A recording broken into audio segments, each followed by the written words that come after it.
దేవునిపై మనకున్న భక్తిని వివరించే మంచి సారాంశం గల ఓ నీతి కథ. సమయం ఉన్నవారు తప్పక వినండి. ఒక రాజ్యంలో ఒక రాజు ఉండేవాడు. అతనికి న్యాయం అంటే చాలా ఇష్టం. అందరి కష్టములు సుఖములు తెలుసుకొని మంచిగా పరిపాలన కొనసాగించేవాడు. ప్రజలంటే చాలా వాత్సల్యం కలవాడు, ధర్మ స్వభావం కలవాడు. అతడు నిత్యం భగవంతుణ్ణి ఎంతగానో ప్రార్థించేవాడు.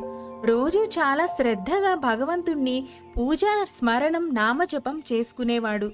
ఒకరోజు భగవంతుడు ఆ రాజుకి ప్రసన్నుడై అతడికి దర్శనమిచ్చి ఇట్లా అన్నాడు: రాజా, నీ భక్తికి మెచ్చుకోలేకపోతున్నాను. నేను చాలా సంతోషపడ్డాను. నీకు ఏదైనా కోరిక ఉంటే చెప్పు. అప్పుడు ప్రజలంటే ఎంతో ప్రేమగల ఆ రాజు ఇట్లా అన్నాడు: భగవాన్, నా దగ్గర నీవిచ్చిన సిరి సంపదలన్నీ ఉన్నాయి. నీ కృప వల్ల నా రాజ్యంలో అన్ని సుఖ సంతోషాలు ఉన్నాయి. అయినప్పటికీ నాకు ఒకటే కోరిక. ఏమిటంటే, మీరు నాకు కనిపించినట్లే, మీ దర్శన భాగ్యంతో నన్ను ధన్యుణ్ణి చేసినట్లే నా రాజ్యంలోని ప్రజలందరినీ కూడా కృపతో మీ దర్శన భాగ్యంతో ధన్యులను చేయండి. వారికి మీ దర్శనాన్ని ఇవ్వండి ప్రభు అని ప్రార్థించాడు. భగవంతుడు రాజుని చూసి ఇది సంభవం కాదు కదా అని ఏదో చెప్పబోయాడు. కానీ రాజు మాత్రం చాలా పట్టుబట్టి ఈ కోరికను తీర్చవలసిందే స్వామి అన్నాడు. భగవంతుడు చివరికి తన ప్రియ భక్తుడికి లొంగక తప్పలేదు. ఆయన చివరకు ఇలా అన్నాడు: సరే, రేపు నీ ప్రజలందరినీ తీసుకుని ఆ కొండ దగ్గరకు రా. నేను ఆ కొండ మీద అందరికీ దర్శనమిస్తాను. అప్పుడు రాజు అది విని చాలా ప్రసన్నుడై భగవంతునికి ఎన్నో ధన్యవాదాలు చెప్పుకొని మరుసటి రోజు తన నగరంలో దండోరా వేయించాడు.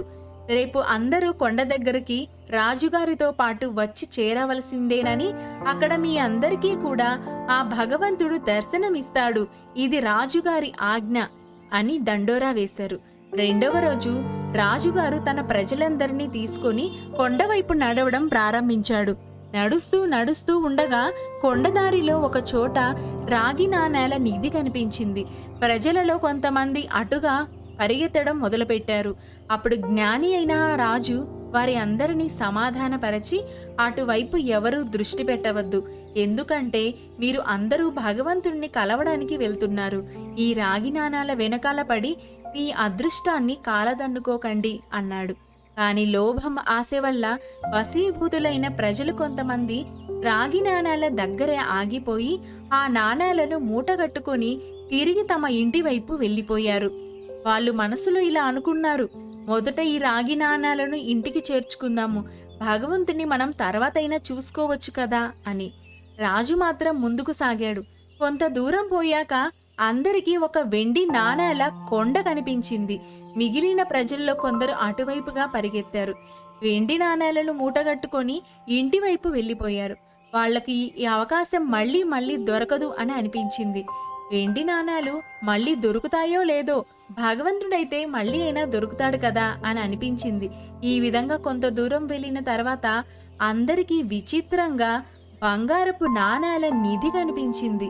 ప్రజలలో ఇక మిగతా వారంతా రాజు బంధువులతో సహా అటువైపే ఆశగా పరిగెత్తడం మొదలుపెట్టారు. వాళ్ళు కూడా ఇతరులలాగానే ఈ నాణేలను మూటగట్టుకొని సంతోషంగా తిరిగి చూడకుండా వెళ్ళిపోయారు. ఇంకా కేవలం రాజు, రాణి మిగిలారు. రాజుగారు రాణితో అన్నారు: చూడు, ఈ ప్రజలు ఎంత ఆశబోతులో. భగవంతుణ్ణి నిజ దర్శనం లభించడం అంటే ఎంత గొప్ప విషయమో వీరికి తెలియడం లేదు. భగవంతుని ఎదుట ఈ మొత్తం ప్రపంచంలోని ధనమంతా కూడా ఒక లెక్క కాదే. నిజమేనని రాణి కూడా రాజుగారి మాటలను సమర్థించింది. వారిద్దరూ ముందుకు సాగారు. కొంత దూరం వెళ్ళాక రాణికి, రాజుకి 7 రంగులలో దగదగ మెరుస్తూ వజ్రాల నిధి కనిపించింది. ఇక రాణిగారు కూడా వాటిని చూసిన తర్వాత ఆగలేకపోయింది. ఆమె వజ్రాల పట్ల ఆకర్షణ వల్ల అటువైపు పరిగెత్తి వజ్రాలన్నిటినీ మూటగట్టుకోవడం ప్రారంభించింది. మీరు త్వరగా వెళ్ళిరండి, నేను మీరు వచ్చేలోపు వీటన్నిటినీ పోగు చేసి ఉంచుతాను అంది. అది చూసి రాజు ఎంతో బాధపడ్డాడు.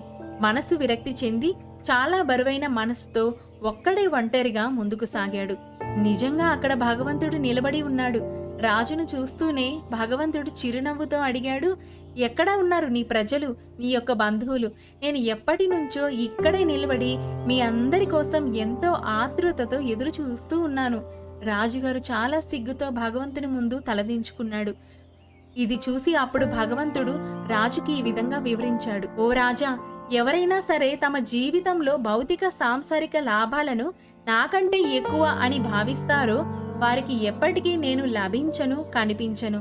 వారు నా స్నేహాన్ని కానీ నా కృపను కానీ ఎన్నటికీ పొందలేరు.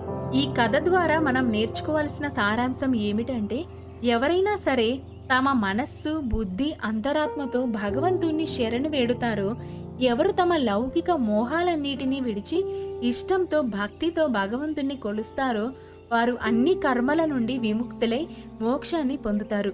మన తిరుమల శ్రీనివాసుణ్ణి కలియుగ ప్రత్యక్ష దైవం అని పెద్దలు ఊరికే అనలేదు. స్వామివారి మహిమలు వర్ణనాతీతం. ఎవరి కోరిక ఏదైనా సరే ఆయన పాదాల చెంత పెట్టండి చాలు, ఇక ఆయనే అన్నీ చూసుకుంటాడు. ఏడుకొండలవాడ వెంకటరమణ గోవింద గోవింద, ఆపద మొక్కులవాడ అనాథరక్షక గోవింద గోవింద.